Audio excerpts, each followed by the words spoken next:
I'm Steve Baskoff. I'm a senior lecturer in the Biological Sciences Department.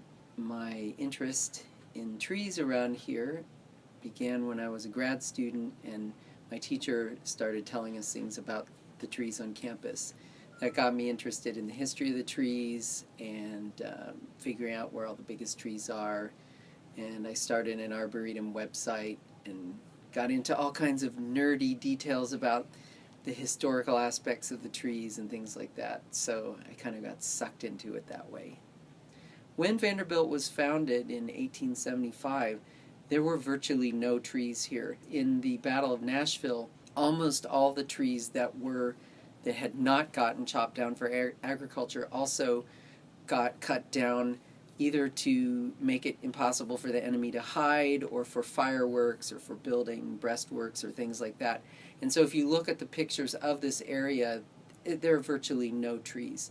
Near where Rand is, there's a classroom called Old Central, and that was the original farmhouse that was here when Vanderbilt started. And in the vicinity of that farmhouse, there were a couple very large trees. One of them, the only one that's still standing now, is the bicentennial oak.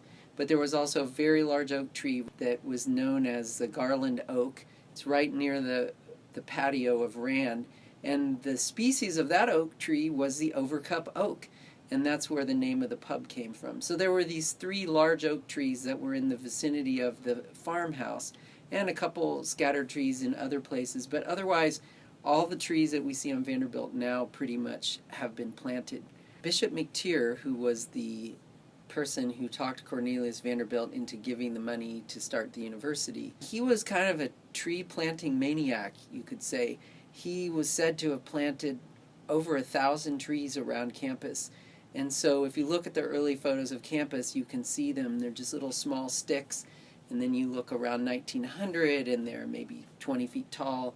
And by now, they're some of the largest trees on campus.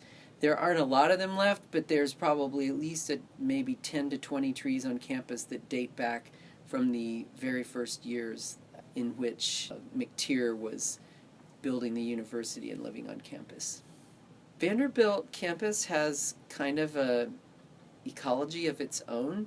In some sense, it's not really a natural area because all the trees have been planted here, although it does have a lot of native species. Even so, it does form kind of an island in the middle of urban Nashville, especially with all the development that's going on around. And so there are a number of urban legends about the trees at Vanderbilt. Probably the most common urban legend, and it's repeated by tour guides, is that Vanderbilt campus has every tree that's native to the state of Tennessee. That is in fact not true. I can think of several trees that we do not have. Another urban legend is that Vanderbilt must have every tree that is native to the state of Tennessee in order to achieve Arboretum status. That's also not true.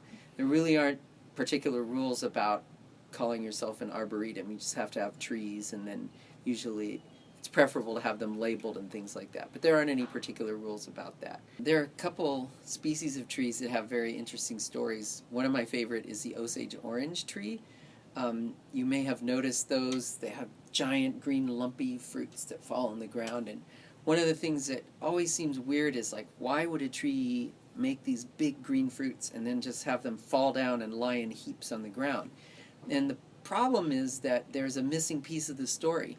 North America used to have large mammals that are now extinct, including ones that were sort of like elephants, and it's believed that those big green lumpy fruits were once eaten by those extinct mammals. And so now it doesn't really make sense for the tree to do that, but it made sense when it was co-evolving with these large mammals.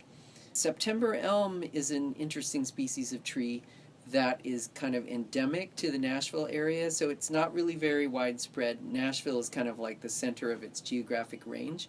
But Vanderbilt has what's probably the second largest one. It's actually taller than the record-breaking tree, but it's not quite as big around. So maybe if someday the one at Warner Parks dies, gets Dutch elm disease and dies or something, we may end up having the largest one. About the trees, I don't really have any particular thing other than just go outdoors and sit underneath them and enjoy them. Every season's different. There's different flowers and different fruits and acorns and nuts and things like that that you can observe.